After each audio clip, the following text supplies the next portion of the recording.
देखिए, हम जानते हैं कि आज के दिन जो है वो पूरे भारत में ऐसा कोई कोना नहीं होगा जहां बाबा साहब की जो जयंती है वो मनाई नहीं जा रही है। तमिलनाडु से लेके कन्याकुमारी तक, गुजरात से लेके आसाम तक जो है बाबा साहब की जयंती मनाई जाती है। ऐसा कोई गांव नहीं होगा 6 लाख गाँव में से कि जहाँ पे बाबा साहब की जयंती नहीं मनाई जा रही होगी। एक समाजशास्त्री वो कहता है कि बाबा साहब के जो स्टैचूज़ है पूरे भारत में, वो सारे जो अपने महापुरुष हो गए, उन सारे महापुरुषों के स्टैचू इकट्ठा करेंगे तो भी बाबा साहब के जो स्टैचूज़ है वो पूरे भारत भर में ज़्यादा है। लेकिन बाबा साहब क्या है ये हम बहुत कम लोग जानते हैं। मेरे साथ एक अनुभव है मैं जो आपसे शेयर करना चाहूँगा। मैं एक बार अमेरिका में एक कम्युनिटी थी, उसके सामने बाबा साहब के बारे में बता रहा था। तो वहाँ पे जो लोग थे, कोई साइंटिस्ट था, कोई बड़ा जो है आर्टिस्ट था। तो जब मैं बाबा साहब के बारे में बात कर रहा था तो अंत में जब मेरा भाषण खत्म हो गया और मैं जब उनको मिलने गया तो काफ़ी लोगों की आंखों में आंसू थे। उनको यकीन नहीं आ रहा था कि दुनिया में ऐसा भी आदमी हो सकता है कि जिसने एक आदमी ने जो है वो करोड़ों लोगों की ज़िंदगी बदल दी। कुछ जो महिलाएं थी उनकी आंखों में आंसू थे कि ऐसा भी आदमी जो है, और हमें अभी तक कैसे पता नहीं चला कि इतना बड़ा आदमी जो है वो दुनिया में पैदा हुआ है। तो बाबा साहब का जो महत्व है हम उसको 4 भागों में देखेंगे। एक तो हम स्वयं के लिए, एक हमारे जीवन में बाबा साहब क्या महत्व है ये हमें जानना बहुत जरूरी है। दूसरी चीज, हमारे जितने देश में जो कौमें हैं, जो अलग अलग तबके हैं, उन तबकों में बाबा साहब का महत्व क्या है। इस देश के लिए बाबा साहब का महत्व क्या है, इस दुनिया के लिए बाबा साहब का महत्व क्या है, अलग अलग स्तर पे। क्योंकि इस महामानव को जो है हम एक इकाई से नहीं देख सकते। हमें इस आदमी को देखना है, इस महापुरुष को देखना है तो हमें 360 डिग्री से हमें इस आदमी को देखना पड़ेगा। तभी जाके हम बाबा साहब क्या है ये समझ सकते हैं। बाबा साहब को तो पूरी तरह से समझना जो है वो आगे वाले पीढ़ियों का काम होगा, लेकिन जो हमारे पास जो भी जानकारी है उससे जो हम बाबा साहब को समझने की कोशिश करेंगे, तो पहला स्तर है जिसमें हम बाबा साहब को समझने की कोशिश करेंगे, वो स्तर ये है कि बाबा साहब का मेरे जीवन में क्या महत्व है। तो जैसा हम देखते हैं, जब हम जीवन यापन करते हैं, हम जब जीते हैं तो हमारे सामने कठिनाई से कठिनाइयां आती है। इतनी कठिनाइयां आती है कि हम टूट जाते हैं।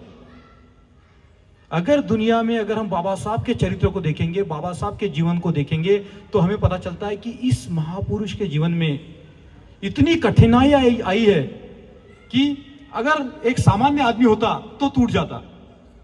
जैसा कि हम देखते हैं कि गरीबी इतनी थी कि बच्चे जो है उनके बाबा साहब के वो मर जाते थे। गरीबी इतनी थी कि घर में खाने के लिए जो अनाज जो था वो नहीं था। बावजूद उसके जो है वो बाबा साहब अंबेडकर जो है वो कभी जो कठिनाइयां थी उनके इर्द गिर्द, उससे वो कभी प्रभावित नहीं हुए। तो जब भी हम कोई भी संकट की परिस्थिति में रहते हैं तो हमने बाबा साहब के जीवन को, बाबा साहब के चरित्र को देखना चाहिए कि इस महामानव ने जो समस्याएं, जो कठिनाइयों का सामना किया है, उसकी तुलना में हमारा जीवन कुछ भी नहीं है। तो इसको बाबा साहब ने अंग्रेजी में बड़ी अच्छी तरह से कहा है कि I was never affected by the ups and downs in my life. मेरी जिंदगी में इतने उतार और इतने चढ़ाव आए, लेकिन मुझे जो है वो कभी फर्क नहीं पड़ा। मैं निरंतर जो है वो मार्ग जो है वो ढूंढते रहा, मैं निरंतर आगे बढ़ते रहा। तो जब भी हमारे जीवन में ऐसी समस्याएं आती है, कठिनाइयां आती है, तो अपने बाबा साहब को याद करना चाहिए कि इतनी कठिन परिस्थितियों में इस आदमी ने जो है इतने संकटों का सामना करके ये महापुरुष आगे बढ़ा है। तो हम कौन सी चीजें, हमारे जीवन में क्या समस्या है, उनकी तुलना में हमारे जीवन में कोई समस्या नहीं है। अगर हम बाबा साहब के दूसरा जो पहलू है कि उसको हम देखने की कोशिश करेंगे तो ये वो पहलू है कि स्वयं का विकास। हम अपने स्वयं के विकास की तरफ ध्यान नहीं देते हैं, लेकिन जब हम बाबा साहब की तरफ देखते हैं, पेट में अनाज न हो, पानी के साथ ब्रेड खाना पड़ रहा हो, लेकिन उन्होंने अपनी शिक्षा को कभी छोड़ा नहीं है। मेरा विकास कैसे होगा, मैं आगे कैसे बढ़ूंगा, सेल्फ कल्चर, जिसको अंग्रेजी में कहते हैं सेल्फ कल्चर।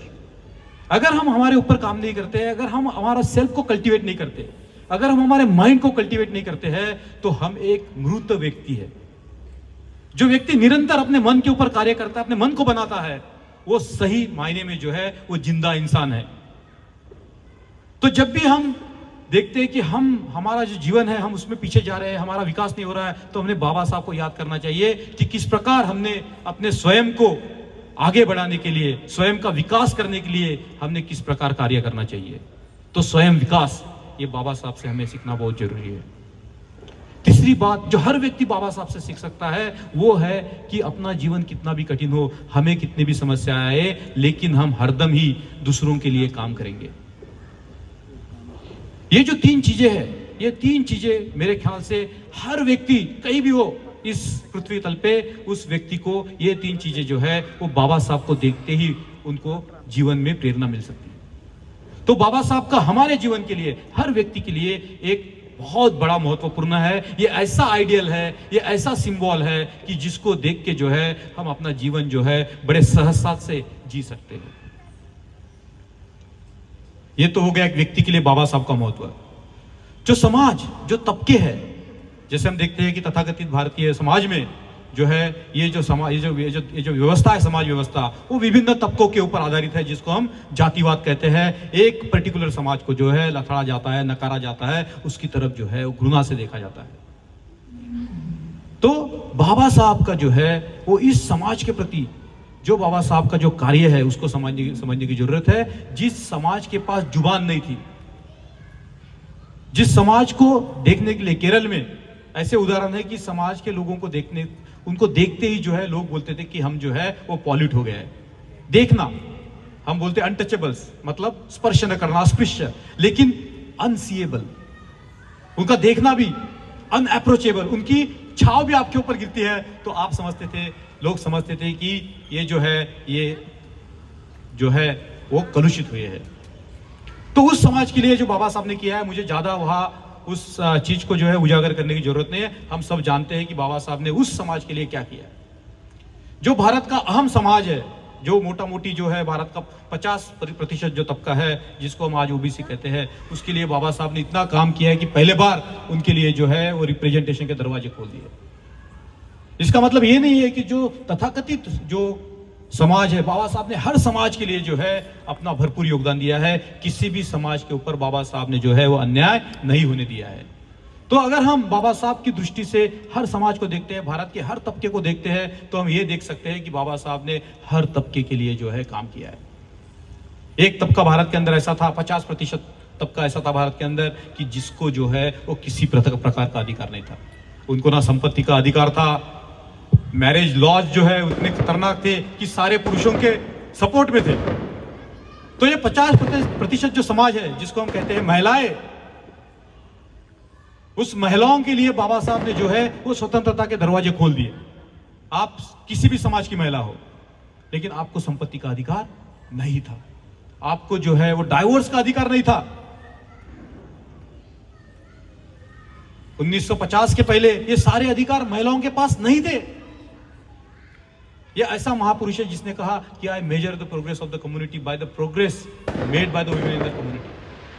अगर समाज की प्रगति हुई है, इसका मैं कौन सा मापदंड लगाता हूं, तो उस समाज के महिलाओं की कितनी प्रगति हुई है, ये मापदंड मैं लगाता हूं। तो अगर हम देखेंगे कि बाबा साहब का जो अलग अलग तबके हैं भारत के अंदर, उन तबकों के लिए बाबा साहब का क्या योगदान रहा है, तो हम देख सकते हैं कि जो तथाकथित, जिसको हम बोलते हैं दलित समाज या ओबीसी समाज, या इवन जो हम जिसको बोलते हैं सो कॉल्ड उच्च वर्गीय समाज, सभी के लिए बाबा साहब का जो योगदान है वो ये रहा है। बाबा साहब ने इस देश में जो है वो फियरलेसनेस बढ़ाया है। किसी को भी, किसी भी कौम को बाबा साहब ने डराया नहीं है। आज हम देखते हैं कि भारत के अंदर या एवं देश में जो है अलग अलग देशों में डराने की राजनीति होती है। बाबा साहब ऐसे व्यक्ति थे कि उन्होंने कभी डराने का काम नहीं किया, किसी भी कौम को डराने का काम बाबा साहब ने नहीं किया है। सारी कौमें जो है वो बाबा साहब के पास आके उनको सिक्योरिटी महसूस होती है। ऐसे बहुत सारे इतिहास में, बाबा साहब के जीवन चरित्र में ऐसे बहुत सारे उदाहरण हैं कि हर एक कम्युनिटी के लोग बाबा साहब के पास गए हैं, क्योंकि उनका जो घर था दिल्ली का, उस घर को बोलते थे इंसाफ की कोठी। श्यामा प्रसाद मुखर्जी, वो एक बार श्यामा प्रसाद मुखर्जी राइट्स में फंस गए, तो उनके पीछे लोग लगे थे, तो बाबा साहब के घर में जाके पनाह लिए थे। बहुत सारे लोग आते थे। जब गांधीवत के बाद जब पूना में जो है वो राइट्स हुई थी, तब कुछ ब्राह्मण समाज के प्रतिनिधि बाबा साहब के पास गए और बोले कि बाबा साहब हमें जो है आप अभय दो, हमें बताओ कि हम किस प्रकार बच सकते हैं। तो ऐसा कोई तबका भारत के अंदर नहीं है कि जिस तबके के ऊपर बाबा साहब के उपकार है। हम सारे भारतीय जो है वो बाबा साहब के उपकार के तले जी रहे हैं आज भी। तो अलग अलग तबकों को बाबा साहब का जो योगदान है वो बहुत भारी और बहुत गहरा रहा है। इस देश के लिए जो बाबा साहब ने किया है वो अगर समझेंगे तो हम सारे भारतीय ये जानेंगे कि इससे बड़ा देशभक्त जो है वो कोई भारत के अंदर पैदा नहीं हुआ है। जब हमारे भारत के लोगों को समझता नहीं था जनतंत्र क्या है, जब हमारे भारत के लोगों को समझता नहीं था कि मत देने का अधिकार क्या है, बाबा साहब 1930 में बात करते हैं कि सारे भारतीयों को जो है वो मत देने का अधिकार होना चाहिए। भारत में सिर्फ जनतंत्र आना चाहिए, लोगों के द्वारा चलाया गया हुआ राज्य आना चाहिए। तो आप सोचिए कि ये सोच जो बाद में जाके संविधान में उसकी तब्दीली हुई, जो बाद में जाके उसकी संविधान में तब्दीली हुई, और हम देखते हैं कि भारत का ऐसा संविधान है जिस देश में 8000 से ज्यादा जातियां हैं, जिस देश में इतना धर्म के बारे में जो इतना द्वेष फैलता है, जिस देश में इस प्रकार का भेदाभेद है, उस देश को बना के रखना जो है वो अपने आप में बहुत बड़ी बात है। वो सिर्फ जो है वो संविधान के वजूद की वजह से है। उसका उदाहरण यह है कि जब भारत स्वतंत्र हुआ तब भारत में 500 से ज्यादा प्रिंसली स्टेट्स थे। जैसे आज भी जो है, आज भी आप महाराष्ट्र से अगर तमिलनाडु जाएंगे, अगर आप केरल में जाएंगे तो उनका रहना अपने से अलग है, खाना अलग है, बोलना अलग है, सब कुछ अलग है। लेकिन ऐसी कौन सी बात है कि जो हम केरला का हमारा भाई है या हमारी बहन है उससे हम अपनी पहचान बढ़ाते हैं। तो ये जो पहचान बढ़ाने का काम है, जो संबंध बढ़ाने का काम है, ये किया है भारत के संविधान ने। ये जो संविधान बाबा साहब ने बनाया है वो इतनी स्टडी करके बनाया है। जैसा आप जानते हैं कि बाबा साहब 18 घंटे पढ़ाई करते थे। ऐसा कोई भाग नहीं होगा भारत का जहां बाबा साहब पर्सनली नहीं गए हो। तो बाबा साहब का ज्ञान इस देश के बारे में इतना था, इस देश को जितनी गहराई से वो समझते थे, मेरे ख्याल से बहुत कम लोग हैं उतनी गहराई से इस देश को समझते होंगे। तो बाबा साहब को पता था कि इस देश को अगर आगे बढ़ाना है, इस देश में अगर हिंसाचार को रोकना है, इस देश में अगर भाईचारा बढ़ाना है, तो किस प्रकार का संविधान बनाना पड़ेगा। और जो संविधान की जो गिफ्ट जो बाबा साहब ने इस देश को दी है, अगर वो संविधान नहीं होता, वो सूत्र नहीं होता कि जिस सूत्र से जो है हम सारे बंधे होते, तो इस देश में भाई और बहनों जो अफ्रीका में हुआ, जो आज भी पाकिस्तान में होता है, ऐसा कोई सूत्र नहीं है कि जिस सूत्र से जो है लोग बंधे हुए हैं। जो भारत का संविधान है दिखता नहीं है, एब्स्ट्रैक्ट है, लेकिन हम सारों को एक सूत्र में बांध के रखा है। ये बाबा साहब का देश के ऊपर किया गया हुआ बहुत बड़ा उपकार है। आप सोचिए कि इस भारत के अंदर जो है वो शोषित वर्ग है, और वो कोई 1% 2% नहीं है, वो भारत के पॉपुलेशन का 30% है। उस 30% को अगर कोई दूसरा नेता होता और कोई दूसरी राह दिखाता बुद्ध को छोड़ के, तो इस देश में क्या होता, सोचिए आप। बाबा साहब ने जो है इस देश के ऊपर इतना बड़ा उपकार किया है बुद्ध का धम्म देके, कि इस देश में अगर ट्रांसफॉर्मेशन लाना है तो वो केवल जो है वो अहिंसा के मार्ग से ही हो सकता है। अहिंसा का इतना बड़ा पुजारी जो है वो दुनिया के इतिहास में पैदा नहीं हुआ कि जिसकी कम्युनिटी को इतना लथाड़ा गया, उसके बावजूद उसने जो है वो न्याय का रास्ता पकड़ा, उसने जो है वो शांति का रास्ता पकड़ा। तो इस देश के ऊपर बाबा साहब के जो उपकार है वो हम जो है भाई और बहनों वो बहुत समझना हमें कठिन है। इसके लिए आपको जो है थोड़ी नजर जो है वो हमारे पड़ोसी राष्ट्रों पे डालना चाहिए कि क्या है संविधान का ढांचा, समता, स्वातंत्र्य, बंधुत्व। हर आदमी को स्वतंत्रता चाहिए, हर आदमी को समानता चाहिए, हर आदमी को प्यार की जरूरत है। और बाबा साहब ने बोला कि सारे बंधनों को तोड़ दो, जात के बंधनों को तोड़ दो, धर्म के बंधन को तोड़ दो, भाषा के बंधनों को तोड़ दो, लिंग के बंधन को तोड़ दो, और एक आदमी को दूसरे आदमी को कनेक्ट करो। इससे बाबा साहब ने कहा है मैत्री। और ये जो मैत्री है इसी को बाबा साहब ने बोला है सामाजिक जनतंत्र। और जब तक देश में जो है सामाजिक जनतंत्र नहीं आता, तब तक उस देश में कभी भी आर्थिक जनतंत्र नहीं आ सकता, उस देश में राजनीतिक जनतंत्र कभी नहीं आ सकता। तो सारे बंधनों को तोड़ के एक इंसान को दूसरे इंसान के साथ मिलाना, ये जो काम बाबा साहब ने किया है भाई और बहनों, उन्होंने बोला कि दो इंसानों के बीच कोई होना नहीं चाहिए, कोई अंतर नहीं होना चाहिए। और आगे चल के बाबा साहब ने बोला कि जो भारत में जो क्रमिक असमानता है कि कुछ लोगों को आप सैल्यूट करते हैं, कुछ लोगों को आप लताड़ते हैं, उसको बोला है क्रमिक असमानता। ये सिर्फ भारत में मौजूद है, बाकी दूसरे देशों में हाई और लो होगा। इस भारत देश में ऐसा है कि उसमें भी ग्रेड्स है, अलग अलग ग्रेड्स है। आप जितना इस ग्रेड में नीचे रहते हैं उतना आपको लताड़ा जाता है, जितना आप ऊपर होने की कोशिश करते होते हैं आपको सैल्यूट होता है। तो बाबा साहब ने बोला कि जब तक ये क्रमिक असमानता, ग्रेडेड इनइक्वालिटी इस देश में है, तब तक इस देश का विकास नहीं हो सकता। ये देश जो है वो सामाजिक जनतंत्र नहीं बन सकता। अगर ये देश सामाजिक जनतंत्र नहीं बन सकता है भाई और बहनों, तो इस अपने देश की जो है कभी प्रगति नहीं हो सकती। तो बाबा साहब का इतना बड़ा उपकार है, अगर उपकार को समझना है तो हमें जो है वो कुछ शब्द समझना पड़ेगा, समता, स्वतंत्र, बंधुत्व, और एक शब्द समझना पड़ेगा न्याय, और एक शब्द समझना पड़ेगा इंसान की गरिमा। बाबा साहब ने इंसान की गरिमा को जनतंत्र कहा है कि respect, attitude of respect and reverence for a fellow human being. जब तक हम आदमी की गरिमा को, इंसान की गरिमा को जब तक हम मानते नहीं है, तब तक हम सही मायने में भारतीय है ऐसा नहीं कह सकते। मैं बहुत बार जाता हूँ कॉलेजों में, बातें करता हूँ स्टूडेंट से, तो मैं उनको पूछता हूँ कि आप भारतीय है क्या? तो कहते हैं कि हाँ हम भारतीय है। तो मैं उनको पूछता हूँ कि आप भारतीय क्यों है? तो बोलते हैं हम इस देश में पैदा हुए इसलिए हम भारतीय है। तो मैं उनको सवाल पूछता हूँ कि भैया आप इस देश में पैदा हुए तो इस देश में कुत्ते, बिल्ली, शेर, सांप पैदा होते हैं तो सब भारतीय है क्या? तो बोलते नहीं नहीं ऐसा नहीं है। तो भारतीय होना मतलब क्या है? तो भारतीय होने का मतलब है कि जो इंसान समता, स्वतंत्र, बंधुत्व, न्याय, इंसान की गरिमा और देश की एकात्मता को मानता है, वो देश के साथ कभी कॉम्प्रोमाइज नहीं करता, वो भारत का जो संविधान है उसके साथ कोई खिलवाड़ नहीं करता, कोई कॉम्प्रोमाइज नहीं करता, वो संविधान को एक धर्म ग्रंथ की तरफ से देखता है। वो बोलता है कि यही मेरे जीवन जीने का एक मार्ग है। वो सारे इंसान जो है वही क्वालिफाइड है खुद को भारतीय कहने के लिए। तो हम जब भी कभी कहेंगे कि हम भारतीय हैं, तो आपको ये जो पीछे का जो बैकग्राउंड है वो आपको ध्यान में रखना है कि हम सही में क्वालिफाई है क्या, कि मैं भारतीय हूँ। क्या मैं समता में विश्वास रखता हूँ? क्या मैं स्वतंत्रता में विश्वास रखता हूँ? क्या मैं भातृत्व की फीलिंग जो है उसमें विश्वास रखता हूँ? क्या मैं इंसान की गरिमा को जानता हूँ? क्या मैं इस देश की एकात्मता को बरकरार रखने की कोशिश करता हूँ? ये सब चीजें जो है, ये वैल्यूज जो है, ये मूल्य जो है हमें भारतीय बनाती है। इस देश में पैदा होना ही पर्याप्त नहीं है, तो हमें इस मूल्यों का जो है जतन करना पड़ेगा। तो भारत के ऊपर जो बाबा साहब के उपकार है उसके बारे में हम जितनी बातें करें उतनी कम है। बहुत उपकार है बाबा साहब के ऊपर। अभी बात आती है कि बाबा साहब के दुनिया के ऊपर क्या उपकार है।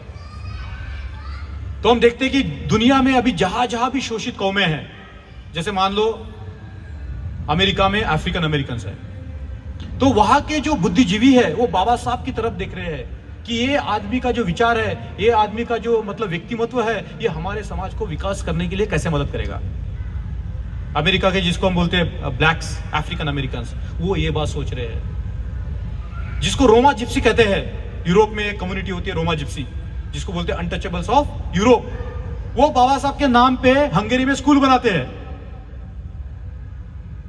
और उसका जो घोष वाक्य होता है जय भीम। 125वीं जब बाबा साहब की जयंती जब ये हुई सेलिब्रेट, तब मैं दूसरे देश में था, मतलब बुलाया गया था मेहमान करके, तब मैंने देखा कि भारत दुनिया में ऐसा कोई देश नहीं था कि जहां पे बाबा साहब की जयंती जो है वो मनाई नहीं गई।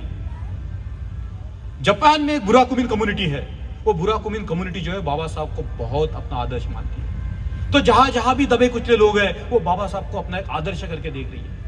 वो देखती है कि इस आदमी के विचारों से, इस आदमी की प्रतिभा से जो है हमारी जो कम्युनिटियां है उसमें फर्क गिरेगा।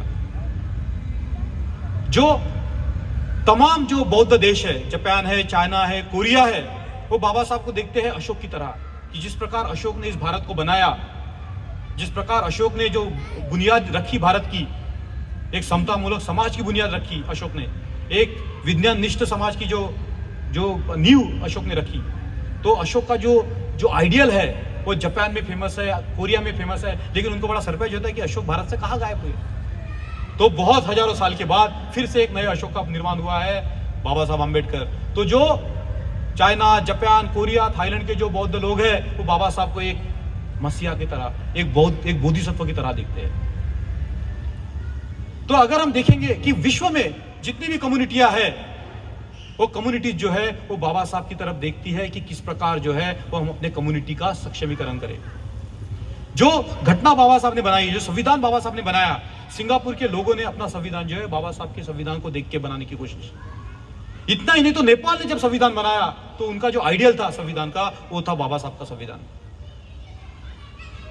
तो डेमोक्रेसी कैसे आ सकती है, क्या आ सकती है, ये बड़ा प्रगल्भ विचार जो है वो दुनिया की बहुत सारी कौमें जो है वो जानने की कोशिश कर रहे हैं। तो एक बहुत बड़ा जो है विश्व में बाबा साहब का जो विचारों का योगदान है वो बढ़ रहा है। दूसरी चीज भाई और बहनों, हर दुनिया के देशों में जो होता है कुछ ना कुछ प्रकार का संघर्ष होता है। तो हम किताबों में पढ़ते हैं कि फ्रांस में जो है वो रिवॉल्यूशन हुई, फ्रांस में रिवॉल्यूशन हुई, करोड़ों की मात्रा में लोग मरे। रशिया में रिवॉल्यूशन हुई, लाखों लोगों को जो है उन्होंने काट के फेंके। अमेरिका में रिवॉल्यूशन हुई, इंग्लैंड में रिवॉल्यूशन हुई, काय के लिए, किस बात के लिए रिवॉल्यूशन हुई? इक्वालिटी के लिए, समानता के लिए रिवॉल्यूशन हुई।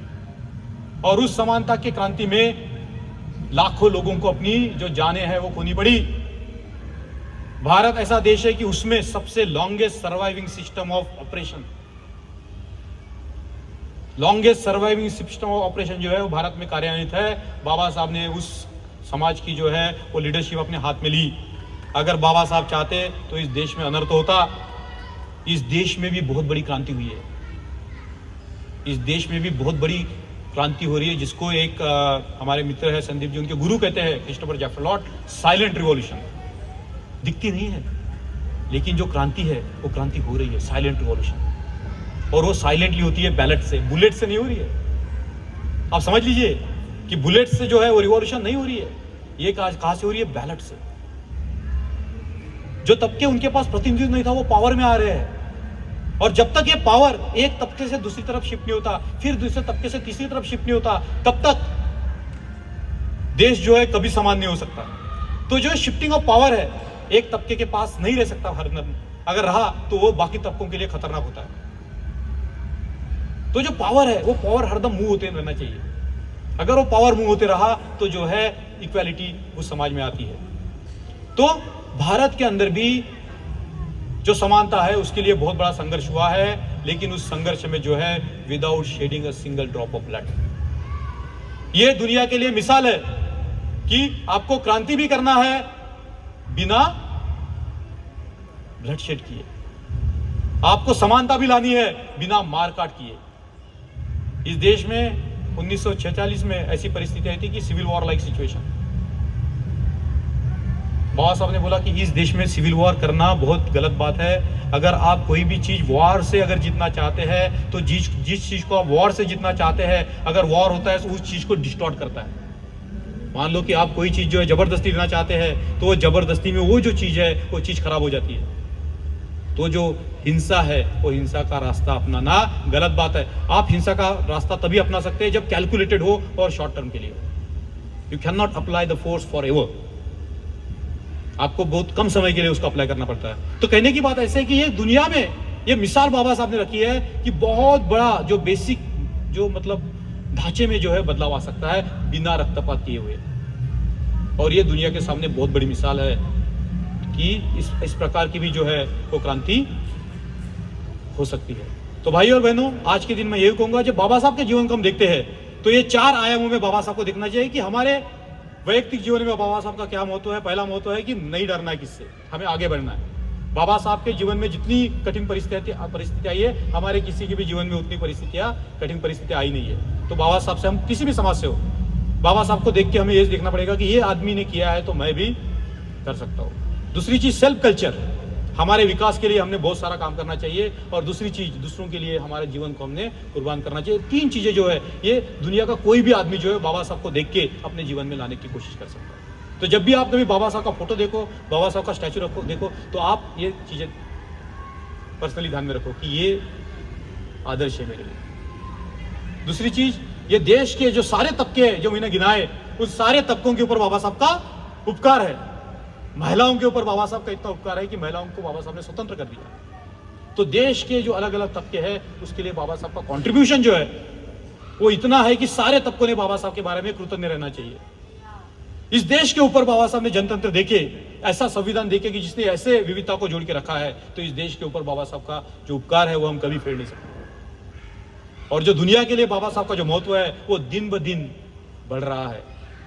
दिन ब दिन जो कौमें हैं वो बाबा साहब के जीवन को पढ़ रहे हैं, बाबा साहब के चरित्र को समझ रहे हैं। बाबा साहब ने जो आंदोलन किया है, अहिंसा वाला आंदोलन, जो दुनिया में एक मिसाल है कि इतने करोड़ लोगों की दुनिया तकदीर बदल दी, लेकिन without shedding a drop of blood. तो मुझे ऐसा लगता है कि आज के दिन आप अगर ये सारी बातें ध्यान में रखते हैं तो बाबा साहब क्या है ये हम समझ सकते हैं, और बाबा साहब का समझना हमारे समान लोगों के लिए बहुत आवश्यक है कि जिसको देखते हुए जो है अपना जीवन जो है जी सकते हैं। तो सभी को जय भीम, जय भारत। और मेरे मित्र प्रदीप जी जो सबके चहेते हैं, उन्होंने मुझे बुलाया।